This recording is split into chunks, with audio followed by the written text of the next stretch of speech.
আসসালামু আলাইকুম। আপনারা সবাই কেমন আছেন? আশা করি সবাই ভালো আছেন। আমিও আল্লাহর রহমতে ভালো আছি।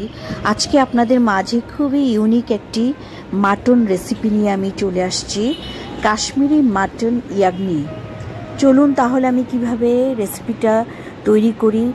আমি আমার মতো করে তৈরি করছি, আপনারা দেখে নিন। আমি 2 কেজি মাটন নিয়েছি এবং এই মাটনটাকে আমি খুব ভালো করে ধুয়ে নিয়েছি।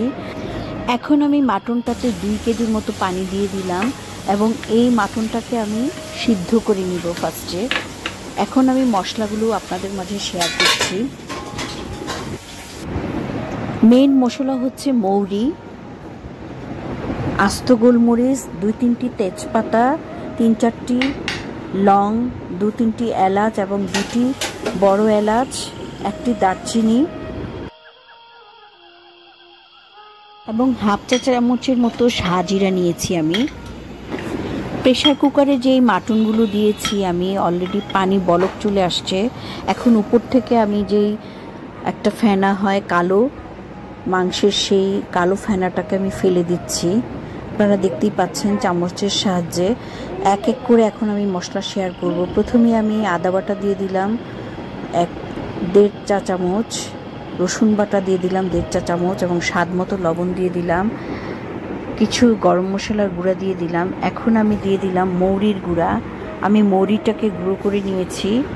2টো তেজপাতা, দারচিনি, এলাচ এবং লং, 2টো বড় এলাচ দিয়েছি, সাথে গোলমরিচ আস্ত দিয়েছি।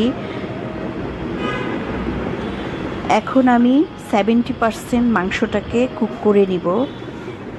আমি মাটন ইয়াগনি রান্না করার জন্য আমি 500 গ্রাম টক দই নিয়েছি, একটা ডিম নিয়েছি, ডিম আর দই মিক্সড করে দিলাম।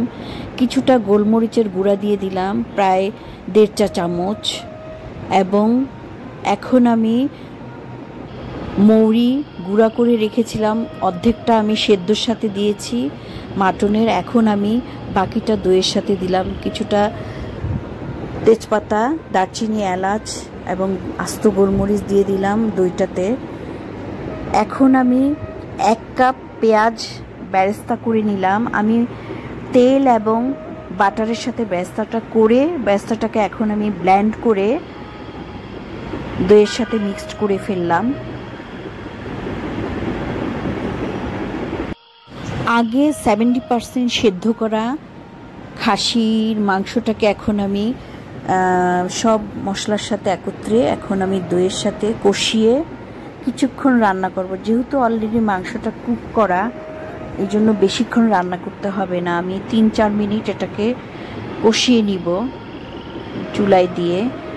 তারপরে যেই পানির স্ট্রোকটা হয়েছে, মাটন স্ট্রোক, সেই স্ট্রোকের পানিটা আবার কিছুক্ষণ পরে মাংসতে দিয়ে দিব। আমি 5 মিনিট কষিয়ে নিব দইয়ের সাথে মাংসটাকে, যেহেতু মাংসটা অলরেডি 70% কুক করা আছে। এই ইয়াগনি রেসিপিটা আসলেই কাশ্মীরি। এটা কাশ্মীরের সবাই খুব পছন্দ করে এবং এটা খেতে আসলেই খুব সুস্বাদু এবং হেলদি। যেহেতু এটাতে বেশি একটা তেল ব্যবহার করা হয় না, এখানে দেশি ঘি ব্যবহার করা হয়, বাটার ব্যবহার করা হয়, এই জন্য এই গোশটা খুবই হেলদি। আমি এখন পানিগুলো দিয়ে দিচ্ছি। স্টোভটা আমি 5 থেকে 6 মিনিট রান্না করে তারপরে এটাকে আমি সার্ভ করব। বন্ধুরা, যদি আমার এই রেসিপিটা তোমাদের পছন্দ হয়ে থাকে বা ভালো লেগে থাকে, প্লিজ আমাকে একটা সাবস্ক্রাইব করো এবং আমার পাশে থাকো। আমি অলরেডি পুদিনা পাতা দিয়ে দিলাম, ইচ্ছে করলে আপনারা চিনিও দিয়ে দিলাম নামানোর আগে। ইচ্ছে করলে আপনারা শুকনো পুদিনা পাতাটা ব্যবহার করতে পারেন। যেহেতু আমার ছাদ বাগানে ফ্রেশ পুদিনা পাতা ছিল, তাই আমি এই রান্নাটাতে ফ্রেশ পুদিনা পাতা ব্যবহার করেছি। যদি আমার এই রেসিপিটা আপনাদের ভালো লেগে থাকে, প্লিজ আমাকে একটা সাবস্ক্রাইব করুন, আমার পাশে থাকুন এবং রেসিপির কোনো অংশ ভালো লেগে থাকলে প্লিজ রেসিপিটা শেয়ার দিন। ধন্যবাদ।